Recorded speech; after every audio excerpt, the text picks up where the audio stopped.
కొనసాగుట, ముఖ్యమైన విషయాలు అందించినందుకై ప్రభువును స్తుతిస్తున్నాం. మరికొద్ది సమయం మీకా గ్రంథంలో నుండి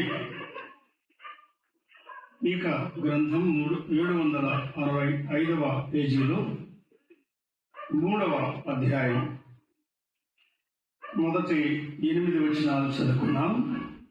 దానిలో ముఖ్యంగా ఒక వచనాన్ని మనం ధ్యానం చేద్దాం. మీకా గ్రంథం పాత నిబంధనలో చిన్న ప్రవక్తల గ్రంథాల్లో మీకా గ్రంథం. నేనేలాగూ ప్రకటించితిని, యాకోబు సంతతి యొక్క ప్రధానులారా, ఇశ్రాయేలీయుల అధిపతులారా, ఆలకించుడి. న్యాయం ఎరిగి ఉండటం మీ ధర్మమే కదా. ఆయనను మేలు అసహించుకొని కీడు చేయ ఇష్టపడుదురు. నా జనుల చర్మము ఊడదీసి వారి ఎముకల మీద మాంసము చీల్చుచుందరు. నా జనుల మాంసమును భుజించుచు వారి చర్మమును ఒలిచి వారి ఎముకలను విరిచి, ఒకడు కుండలో వేయి మాంసమును ముక్కలు చేయనట్టు బాణలో వేయి మాంసముగా వారిని చుట్టునీలుగా పగులుగొట్టి ఉన్నారు. వారు దుర్మార్గతను అనుసరించి నడుచుకుని ఉన్నారు కనుక వారు యెహోవాకు మొరపెట్టినను ఆయన వారి మనవి అంగీకరింపక ఆ కాలమందు వారికి కనబడకుండా నన్ను మరుగు చేసుకును.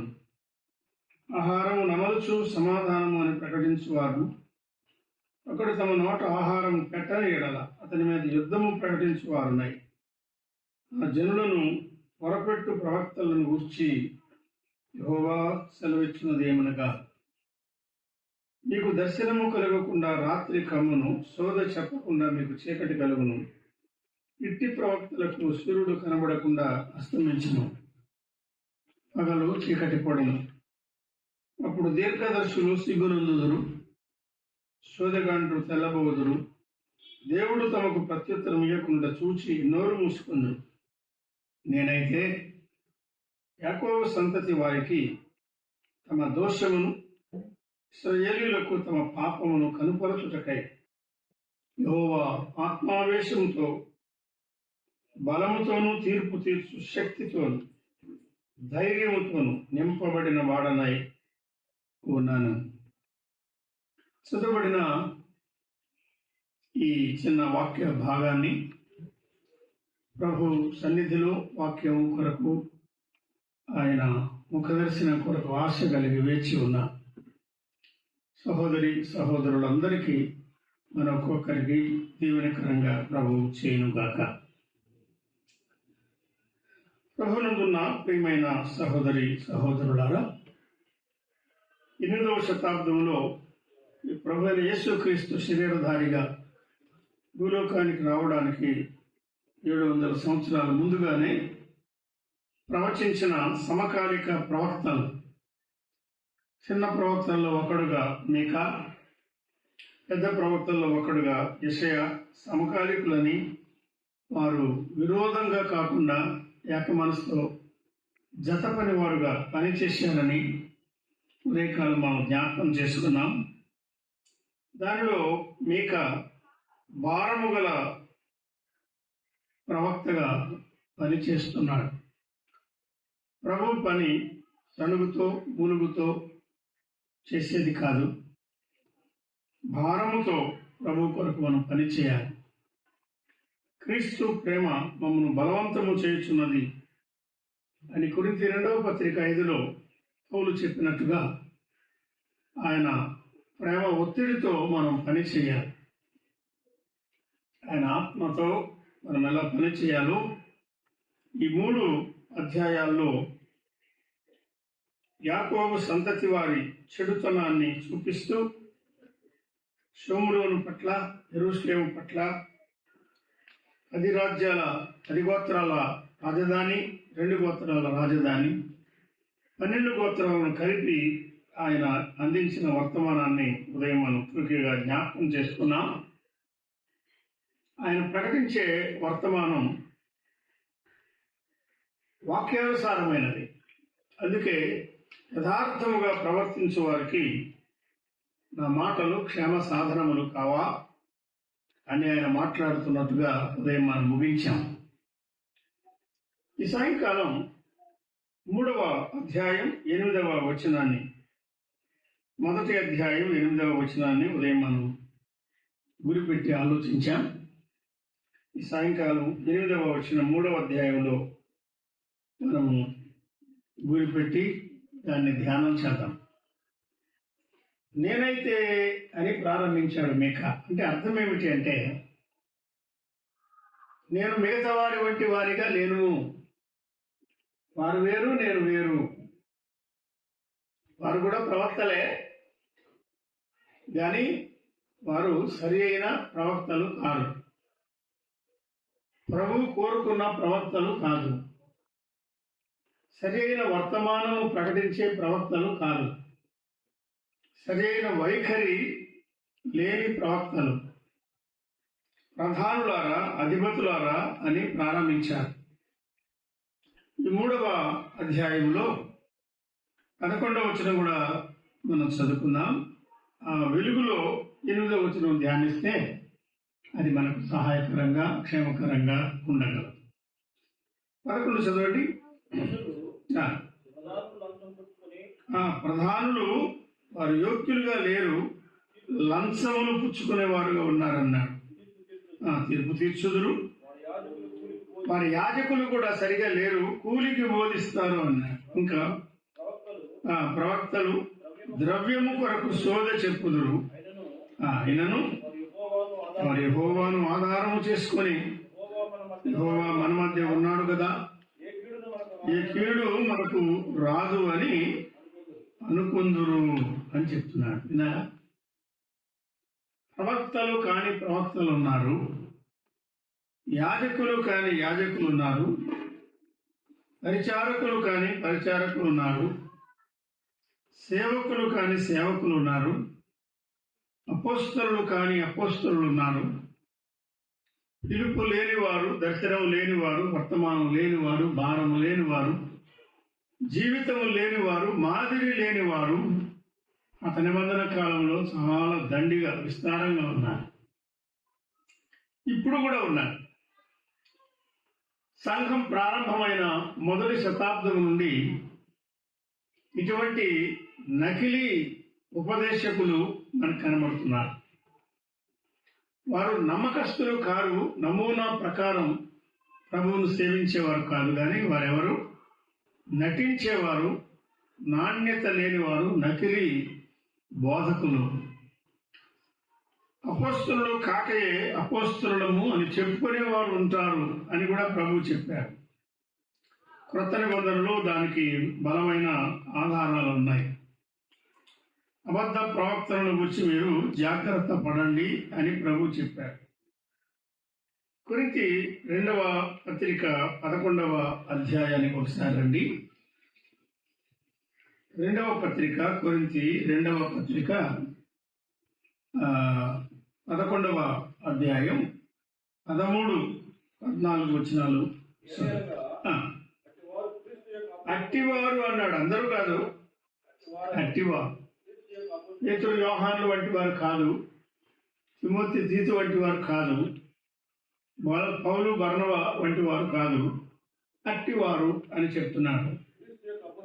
క్రీస్తు యొక్క అపోస్తలులు కాదు, కానీ వేషధారులైన అపోస్తలులు అన్నాడు కదా. దొంగ అపోస్తలులు అంటే నిజమైన అపోస్తలులు కాదు, మోసగాండ్రకు పనివారు అన్నాడు. ఇంకా ఉన్నారు. ఇది ఆశ్చర్యం కాదు. సాతాను వారి నాయకుడు తానే వెలుగుదూత వేషం ధరించుకొనుచున్నాడు కనుక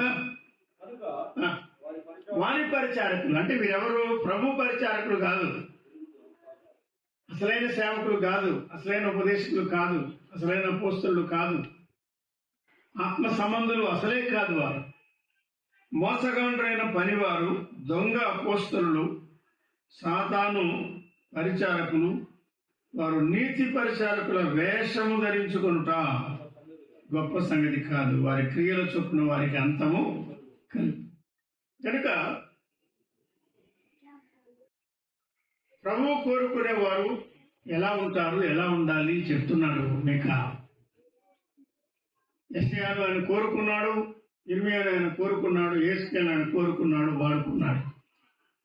హోషే మొదలుకొని మలాకి వరకున్న 12 మందిని ఆయన కోరుకున్నాడు, వాడుకున్నాడు. వారు సరి అయిన ప్రవక్తలు, వారు సరి అయిన పిలుపు పొందిన ప్రవక్తలు, ప్రవర్తన కలిగిన ప్రవర్తలు. ఉదయం మనం విన్నామే, భారముతో నిండిన ప్రవక్తలు. వారు భారము కలిగి వారు సేవ చేశారు. దేవుని వాక్యాన్ని ఉపయోగించారు, వారి సొంత మాటలు కాదు. కానీ వీరు యాకోబు సంతతి వారిలోనే ఆ కాలంలో ఉన్నవారు ప్రవక్తలకు తగిన లక్షణాలు లేనివారుగా ఉన్నారు. అందుకే వారికి వ్యతిరేకంగా మీకా వర్తమానం తేటగా ధైర్యంగా ప్రకటిస్తున్నారు. ఆయన ఏమని చెప్తున్నాడో చూడండి. కూలికి బోధించే యాజకులు సరికాదు, ద్రవ్యము కొరకు సోది చెప్పే ప్రవక్తలు సరికారు. కీడు రాదు అని చెప్పుకుంటున్నారు వారు. వారి యొక్క చెడుతనాన్ని వారు ఆధారం చేసుకొని దేవుని ప్రజలను గలిబిలి చేస్తున్నారు. దుర్నీతిని నీతిగా ఎంచువారు వారిని ఖండిస్తున్నాడు మీకా.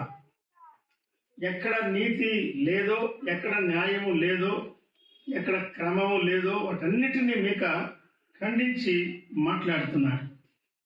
2వ అధ్యాయం ప్రారంభంలో చూస్తే, భూములు ఆశించి పట్టుకునేవారు, దురాశ గలవారు, ఇండ్లు ఆశించి ఆక్రమించుకునేవారు.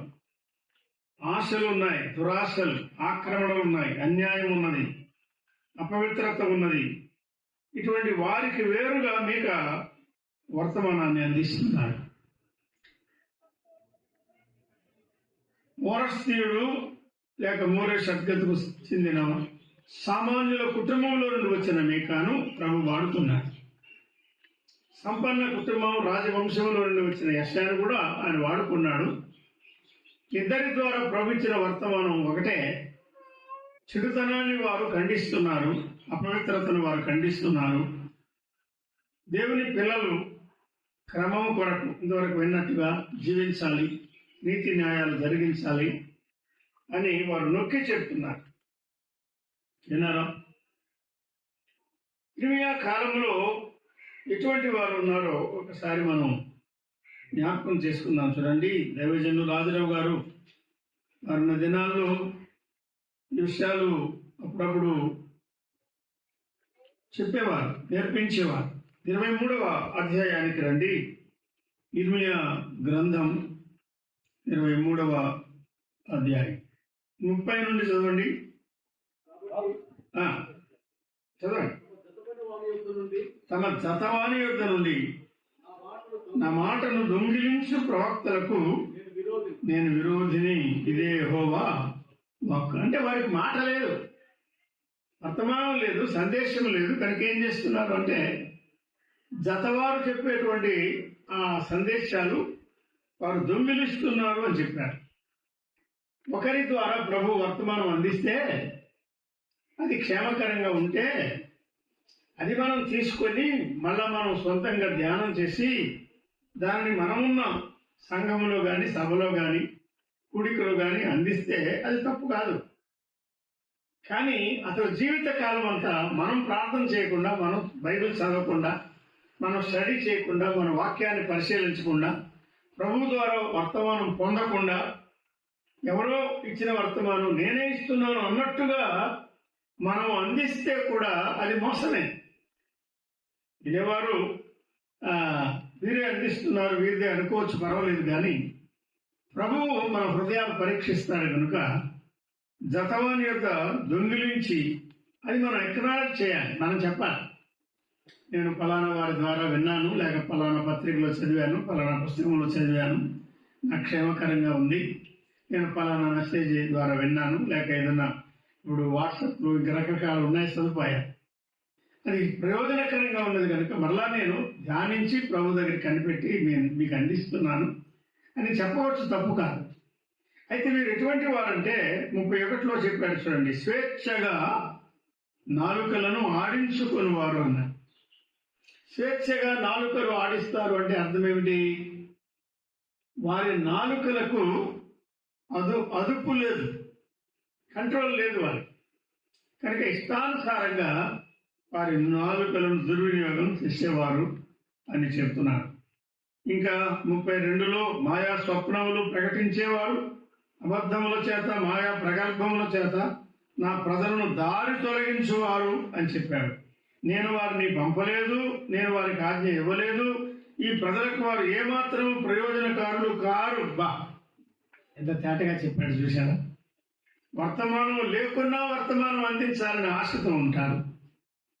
మాయా ప్రగల్భాలు, అబద్ధాలు, దారి తొలగించే ప్రయత్నాలు, హృదయాల్లో మార్పులు తేవాలి, జీవితాల్లో మార్పు తేవాలి, వాక్యానుసారంగా జీవించినట్టుగా ప్రజలను పురికొల్పాలి. ఆ భారము వారిలో లేదు. అంటే వారెవరు ప్రవక్తలుగా తగని వారు. కానీ అట్టి వారిని ఆయన ఖండించి మాట్లాడుతున్నాడు. ఒక ఇర్మియా కానీ, ఒక యెషయా కానీ, ఒక మీకా కానీ, ఒక యెహెజ్కేలు కానీ, ఇలా చాలా మంది జీవితాల్లో మనం చూస్తున్నాం. మీకాను గురించి మనం మీకా గ్రంథంలో చదువుతుండగా ఆయన ఏమంటాడో చూడండి. 3వ అధ్యాయం 8వ వచనం. నేనైతే కీర్తన గ్రంథంలో నేనైతే నేనైతే నేనైతే నేనైతే అని చాలాసార్లు ఉన్నది. మీరు వేరుకుంటే అందులో నుండి ఒక మంచి ధ్యానం చేయొచ్చు, ఒక మంచి వర్తమానాన్ని మనం పొంది సంఘానికి అందించవచ్చు. నేనైతే మిగతా వారికి బైబిల్ ప్రవక్తలు, అషేరాదేవి ప్రవక్తలకు ఏలియా వేరుగా ఉన్నాడు. నేనైతే అని ఆయన ఖచ్చితంగా చెప్పగలుగుతున్నాడు. యెహోషువ కూడా చెప్పాడు, నేనైతే నా మట్టుకైతే నేను నా ఇంటి వారి యెహోవాను సేవిస్తాను. యాజ్ ఫర్ మీ, మనకు ఒక స్పష్టత ఉండాలి. మిగతా వారు ఎటు వెళ్ళినా, వారు ఏమి నమ్మినా, ఏది చేసినా నేనైతే నేను ఇలా జీవిస్తాను. దైవజనుడు లేక తన సేవా ధోరణి, సేవా వైఖరి ఇక్కడ మనకు తేటగా తెలియజేస్తున్నాడు. ఆయన ఏమంటాడో తెలుసా? నేను ధైర్యముతో నింపబడిన వాడనై ఉన్నాను అన్నాడు. ఆయన పరిచర్యలో ఏమున్నది? ధైర్యం ఉన్నది అన్నాడు. ఇంకేమంటాడంటే శక్తితో నింపబడిన వాడను అన్నాడు. మరొక మాట మొదట్లోనే చెప్పాడు, యెహోవా ఆత్మ ఆవేశంతో నేను నింపబడిన వాడనై ఉన్నాను. బలముతోనూ శక్తితోనూ ధైర్యముతోనూ ఆత్మ ఆవేశంతో నేను నింపబడ్డాను అన్నాడు. ఇక్కడ మనం నిలిచి కొద్ది నిమిషాలు ధ్యానం చేసి మనం ముగించుకున్నాం. ఆత్మావేశము చేత నింపబడిన వాడు భారము కలిగి పనిచేస్తున్నాడు. మీకా ఆత్మావేశముతో బోధిస్తున్నాడు. మీకా ఆయన వాక్యాన్ని సాధనంగా చేసుకున్నాడు. తన సొంత అభిప్రాయాలు కాదు, తన సొంత ఆలోచనలు కాదు, స్వేచ్ఛగా నాలుకలు ఆడించేవాడు అసలే కాదాయన. ఆత్మావేశము చేత నింపబడి, బలముతో శక్తితో నింపబడి, ధైర్యంతో నింపబడి నేను బోధిస్తున్నాను, దేవుని వాక్యం అందిస్తున్నాను అని ఆయన చెప్తున్నాడు. అనగా మిగతా వారికి నాకు ఉన్న తేడా మీరు గమనించండి అన్నట్టుగా ఆయన ఉన్నారు. 25 సంవత్సరాలుగా ఇక్కడ సంఘము ద్వారా సేవ జరిగి ప్రభు మహిమపరచబడుతుండగా ఈ ఆలోచనలు మనం జ్ఞాపకం చేసుకుందాం, మన హృదయాల్లో పదిలపరుచుకుందాం. శరీరంతో కాదు, మనం ఆత్మతో నింపబడి పని చేయాలి. మనం సేవ ఎలా చేయాలో దేవుని వాక్యంలో చాలా సూచనలు, హెచ్చరికలు ఉన్నాయి, ఆధారాలు ఉన్నాయి. అపోస్తలుడైన పౌలు కొరింథీయులకు రాసిన మొదటి పత్రికకు రండి. 2వ అధ్యాయంలో ఆయన సేవా విధానం మనకు చాలా స్పష్టంగా ఆయన నేర్పిస్తున్నాడు. 2వ అధ్యాయం మొదటి వచనం ఒకసారి చదవండి. కొరింథీ పత్రిక మొదటి పత్రిక.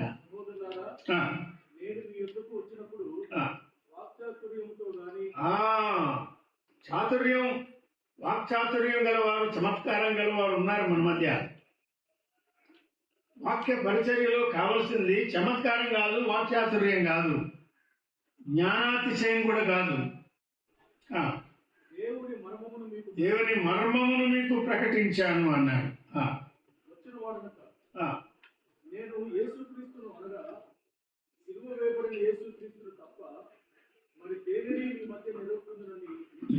విన్నారా?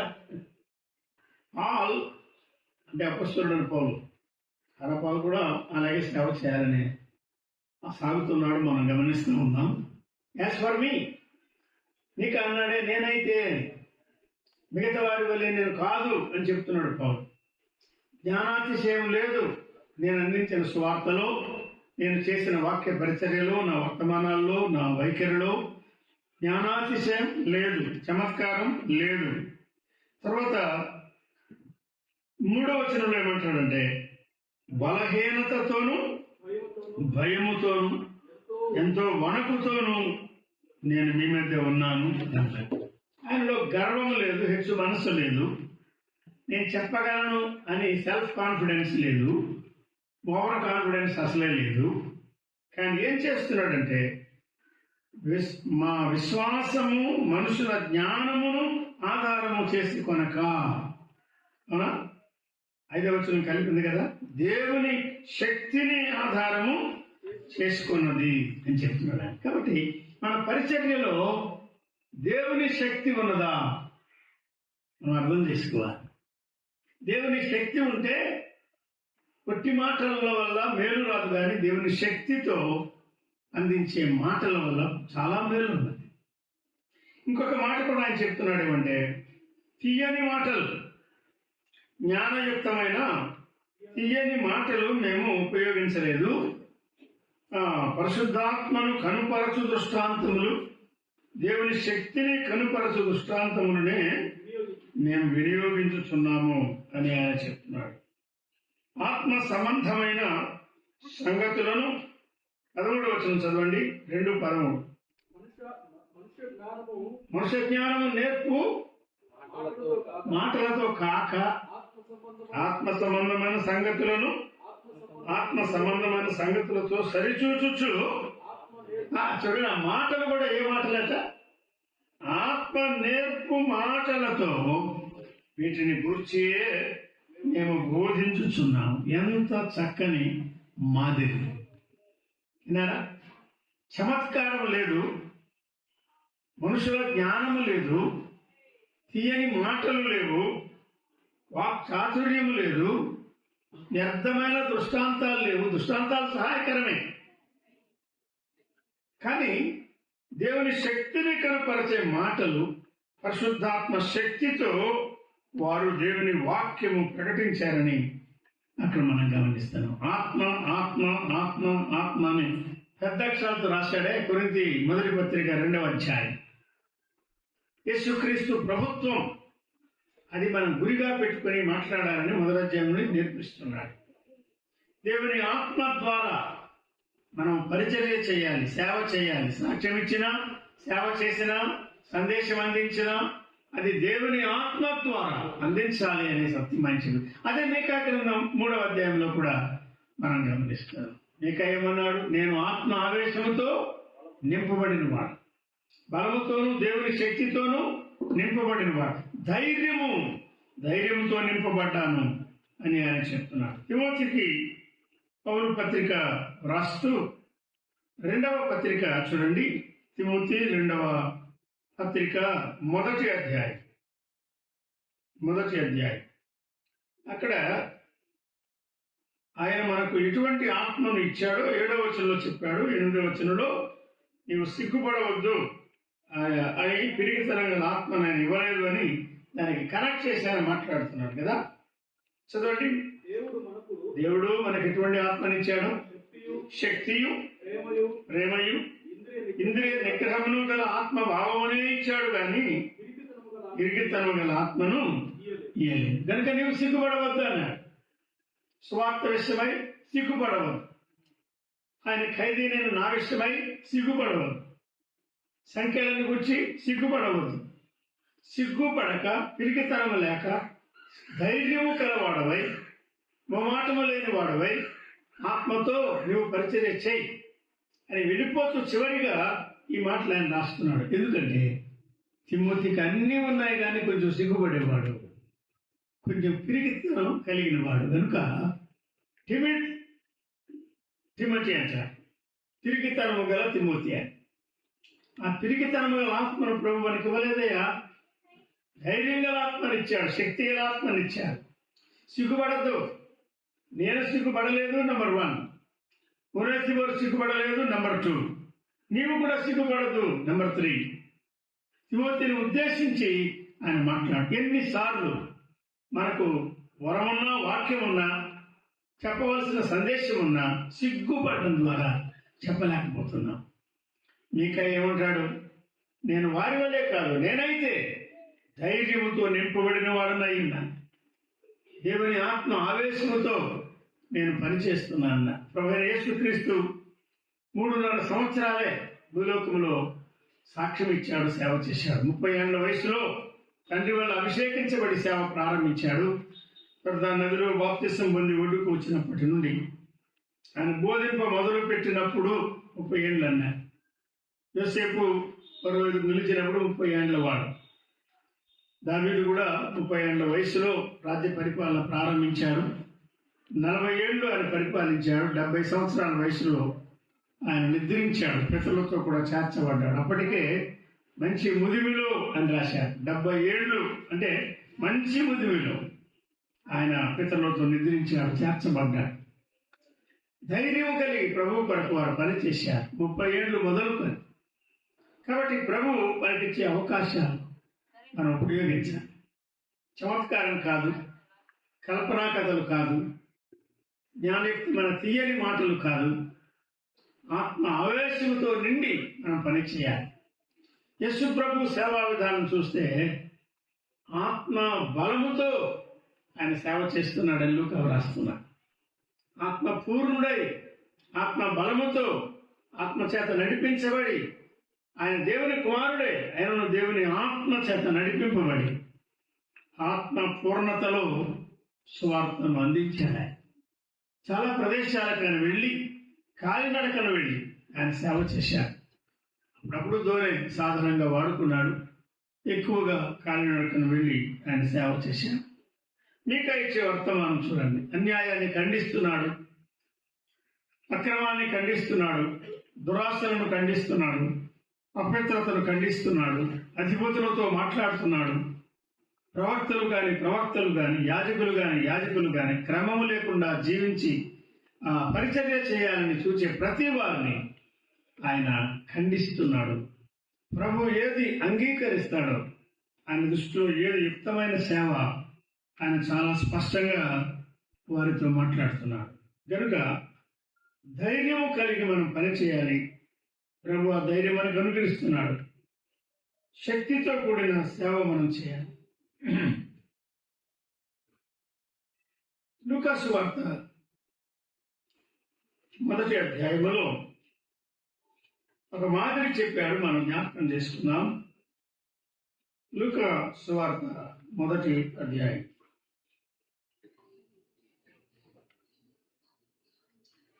16వ వచనం, 17వ వచనం, 14 నుండి ఉంటుంది. చదవండి. లూకా 1:14 నుండి. అంటే బాప్తిస్మం ఇచ్చే యోహాను గురించి రాస్తున్నారు. ఆయన మిగతా వారి వంటి వాడు కాదు. అప్పటికి మతం అనేది చాలా ఉన్నది. యోధా మతం. శాస్త్రులు ఉండేవారు, పరిసయ్యులు ఉండేవారు, వేషధారులుగా జీవించేవారు, మనుషుల ఎదుట వారు నీతిమంతులు అని అనిపించుకునేవారు అని వారిని గురించి రాశాడు కదా. కానీ యోహాను గురించి ఏమని చెప్తున్నాడు చూడండి. అతడు ప్రభువు దృష్టికి గొప్పవాడై నియమ నిబంధనలు కలిగిన వాడు, నజీరుగా ఉన్నవాడు. ద్రాక్షారసమైనను మద్యమైనను త్రాగని వాడు, తన తల్లి గర్భమున పుట్టినది మొదలుకొని పరిశుద్ధాత్మతో నిండుకొనిన వాడై ఇశ్రాయేలీయులలో అనేకులను ప్రభు అయిన వారి దేవుని వైపు తిప్పేవాడు అన్నాడు. ఇంకా 17 ఏమంటాడు? హృదయాలు తిప్పేవాడు అన్నాడు. ఎంత మంచి మాట. అవిధేయులు నీతిమంతుల జ్ఞానం అనుసరించినప్పుడు త్రిప్పేవాడు, ప్రభు కొరకు సిద్ధపడిన ప్రజలను సిద్ధపరచుటకై. ఆ మాట చూడండి. ఏలియా యొక్క ఆత్మ గలవాడుగా, శక్తి గలవాడుగా ఆయనకు ముందుగా వెళ్ళాడు. ఏలియా ఎలా పనిచేశాడు? ఆత్మతో పనిచేశాడు, శక్తితో పనిచేశాడు, ధైర్యంతో పనిచేశాడు. అహాబు ఎదుట ఏమాత్రము ఆయన సంకోచింపకుండా పనిచేశాడు కదా, వర్తమానం ప్రకటించాడు. రాబో కాలంలో, రాబో సంవత్సరాల్లో మంచైనా వర్షమైనా పడదు అని ప్రకటించి వెళ్ళిపోయారు. ఏలియాను పట్టుకోవాలని అహాబు చాలా ప్రయత్నం చేశాడు. పంపని రాజ్యం లేదు, పంపని దేశం లేదు, స్థలం లేదు, కానీ ఆయన దొరకలేదు. ఎందుకంటే ప్రభు దాచిపెట్టాడు. ఏలియాను ఆయన దాచిపెట్టాడు, ఎలీషాను ఆయన దాచిపెట్టాడు. ఆయన దాసులను, ఆయన దాసురాండ్రను, ఆయన భయభక్తులు గలవారు, నమ్మకస్తులను, దీన మనస్కులను, ప్రార్థనా పరులను, ఆత్మ సంబంధులను ఆయన కాపాడేవాడు. ఈనాటికి ఆయన పనిలో మనం సాగగలుగుతున్నాం అంటే అది మన తెలివి కాదు, మన జ్ఞానం కాదు, మన మందులు కాదు, మన పటిష్టత కానీ కాదు, మన సమర్థత కాదు. అది ప్రభువు కృప. ఆయన వాళ్ళని దాచి పెడుతున్నాడు, కీడు నుండి తప్పిస్తున్నాడు. ఇలా బయలుదేరి అలా రోడ్డు మీదకి వెళ్ళి యాక్సిడెంట్ అయి తిరుగు లేకుండా చనిపోయిన వారు ఎంతమంది ఉన్నారు? వారికంటే మనం యోగ్యులమని కాదు, తన మహిమ కొరకు, తన పని కొరకు ప్రభు కృపను మనకు అనుగ్రహిస్తున్నాడు.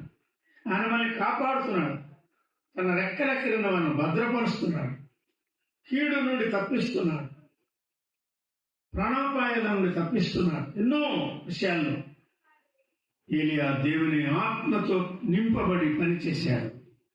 ధైర్యంగా వాక్యం ప్రకటించాడు. ప్రార్థన జీవితం ఆయన రహస్యం. ప్రభు దగ్గర కనిపెట్టేవాడు, ప్రభు సన్నిధిలో నిలిచేవాడు, వర్తమానం ప్రకటించేవాడు. ఆయన ప్రార్థనకు ఫలితం చూశాడు. ఆయన ప్రభు ఆయన చేసిన ప్రతి ప్రార్థన అంగీకరించాడు, ఒక్క ప్రార్థన తప్ప. ఇంత మట్టుకు చాలు, నా ప్రాణం తీసుకో అన్నాడే, ఆ ప్రార్థన మాత్రం ప్రభు అంగీకరించలేదు. ఎందుకు?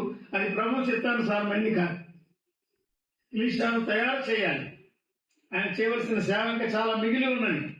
ఇంత మట్టుకు చాలు అని నేను నిర్ణయించుకునేది కాదు, నీవు నిర్ణయించుకునేది కాదు. ప్రభు ఏర్పాటు ప్రకారం మనం ముందుకు సాగాలి. గనుక ఏలియా రాజ్యాలను వణికించాడు, సింహాసనాలను కదిలించాడు, దేవుని వాక్యాన్ని ధైర్యంగా శక్తితో ప్రకటించాడు. ఆయన ప్రార్థించగా చనిపోయిన వాడు లేచాడు, ఆయన ప్రార్థించగా అగ్ని దిగి వచ్చింది, ఆయన ప్రార్థించగా వర్షం పడలేదు, మళ్ళా ప్రార్థన చేయగా ఆకాశం వర్షం ఇచ్చింది, భూమి ఫలమునిచ్చింది అన్నాడు. కర్మెలు కొండ మీద యెహోవాయే దేవుడు, యెహోవాయే దేవుడని తప్పిపోయిన ప్రజలు, భ్రష్టులైన ప్రజలు ప్రభువును ఘనపరచి గుర్తించినట్లుగా ఫలభరితమైన సవాలు చేశాడు, దాన్ని రుజువు చేశాడు.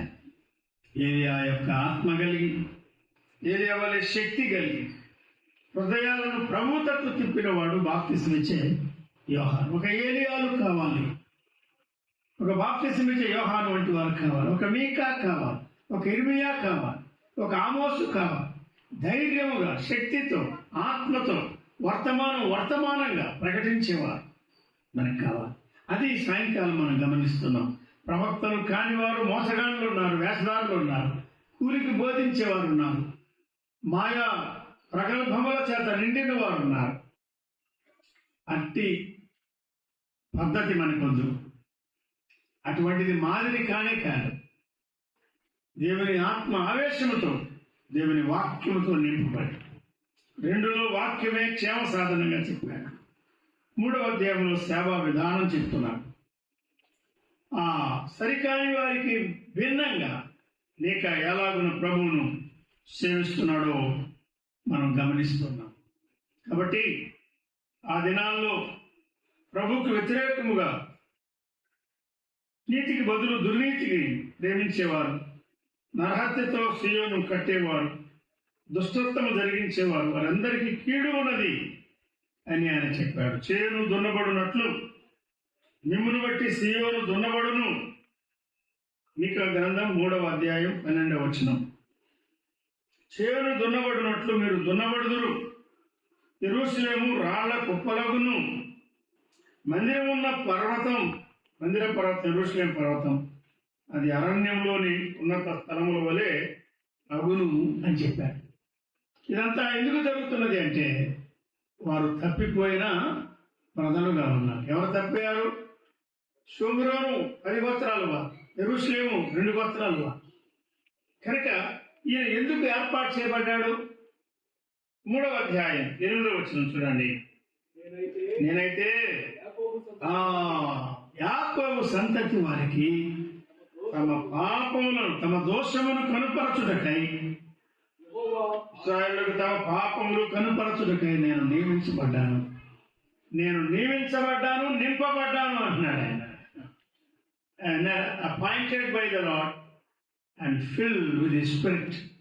ఆయన ఆత్మతో నింపబడిన వాడు, నియమింపబడిన వాడుగా, నింపబడిన వాడుగా, నేర్పు పొందిన వాడుగా, నేర్చుకున్నవాడుగా ఆయన తన వాక్య పరిచర్య తన కాలంలో 8వ శతాబ్దంలో జరిగించాడు. ఇటువంటి ప్రవక్తలు, ఇటువంటి సేవకులు, ఇటువంటి సాక్షులు మనకు కావాలి. లేఖనాలన్నీ మనం చదువుతుండగా సరి అయిన వారెవరో, సరికాని వారెవరో ఆయన చెప్తున్నాడు. కొత్త నిబంధనలో ఆ తేడా ప్రభు చెప్పాడు కదా, అబద్ధ ప్రవక్తల గురించి జాగ్రత్త పడండి అన్నాడు. ప్రవక్తలు ఉన్నారు, అబద్ధ ప్రవక్తలు ఉన్నారు. అపోస్తలు ఉన్నారు, అపోస్తలు కాని దొంగ అపోస్తలు ఉన్నారు. పరిచారకులు ఉన్నారు, వేషధారులైన పరిచారకులు ఉన్నారు. బోధకులు ఉన్నారు, బోధకులు కాని బోధకులు ఉన్నారు. స్వేచ్ఛగా నాలుకలు ఆడించేవారు. ప్రయోజనం లేని పరిచారకులు ఉన్నారు. పరిచారకులు అంటే వాక్య పరిచారకులు. కనుక ప్రయోజనకారులు కాని వారికి భిన్నంగా నేను ఇలా ఉన్నాను అని మీకు చాలా స్పష్టంగా మాట్లాడుతున్నాను. 1వ అధ్యాయంలో చెడుతనాన్ని ఖండించాడు, 2వ అధ్యాయంలో చెడుతనాన్ని ఖండించాడు, 3వ అధ్యాయంలో కూడా చెడుతనాన్ని ఆయన ఖండిస్తున్నాడు. మీరు అపవిత్ర క్రియలు జరిగించారు, అందుకే ఈ ప్రాంతమంతా రాళ్ల కుప్పలవుతుంది, మీరు దున్నబడుదురు, చేను దున్నబడినట్లు సీయోను దున్నబడును అని ఆయన చెప్పాడు. ద్రవ్యము కొరకు శోధ చెప్పేవారు అన్నాడు. న్యాయము ఎరిగి ఉండవలసిన అధిపతులు ఎలా జీవిస్తున్నారో చూశారా? ఆహారం పెట్టని వారిని వారు శపిస్తున్నారు అన్నాడు. అంటే అర్థం ఏంటంటే కూలికి బోధిస్తున్నారు, పొట్ట కూటి కొరకు పని చేస్తున్నారు, కూలికి బోధిస్తున్నారు. ఆహారం పెట్టకపోతే యుద్ధం ప్రకటిస్తున్నారు అన్నాడు. నా సొంత మాటలు కాదు, మీకు 3వ అధ్యాయం మీరు మొదటి నుండి చూడండి. అట్టి వారికి చీకటి కలుగును అని ఆయన చెప్తున్నాడు. జాగ్రత్త, నీవు నాకు ఇవ్వకపోతే నీ మీద యుద్ధం ప్రకటిస్తున్నాను అని ఆ రీతిగా స్వార్థముతో నిండిన వారు. నశించే ఆత్మల పట్ల భారం లేదు, దేవుని ప్రజలలో మార్పు జరగాలి అనేటువంటి ఆశ, ఆ కోరిక లేదు. క్రీస్తు ప్రేమతో నింపబడిన వారుగా వారు పరిచర్య చేయడం లేదు. దానికి భిన్నంగా వారు పనిచేస్తున్నట్టు మనం గమనిస్తున్నాం. కనుక మీకు సమయం ఉంటే, భారం ఉంటే, ఆశ ఉంటే ఈ 3 అధ్యాయాలు మరొకసారి రేపు ఉదయకాలం మనం వచ్చేలోగా, రాత్రి మీటింగ్ ఉన్నది, చదివి చూడండి. దానిలో సంగతులు గమనించండి. 4-5 అధ్యాయాల్లో, తర్వాత 6-7 అధ్యాయాల్లో కూడా అవుట్లైన్గా మీకు ఎటువంటి కాలంలో, ఎటువంటి ప్రజల మధ్య ఎలాగున ఆయన సేవ చేశాడు, వాక్యం అందించాడు, దాని ద్వారా ఎంత ప్రయోజనం కలిగింది, ప్రభువు ఏమి కోరుకుంటున్నాడో ముగింపుగా మనం తర్వాత ఆలోచించాలి. ప్రభు తన వాక్య తలంపులు ఈ సాయంకాలం మన కొరకు దీవించును గాక. మరి సాయంకాలం మీటింగ్లో ఖాళీ సమయంలో కొంత ప్రార్థన చేయడం మంచిది. కొంత విశ్రాంతి తీసుకొని పెద్దలు మిగతా విషయాలు ప్రకటిస్తారు. చిన్న ప్రార్థన చేద్దాం.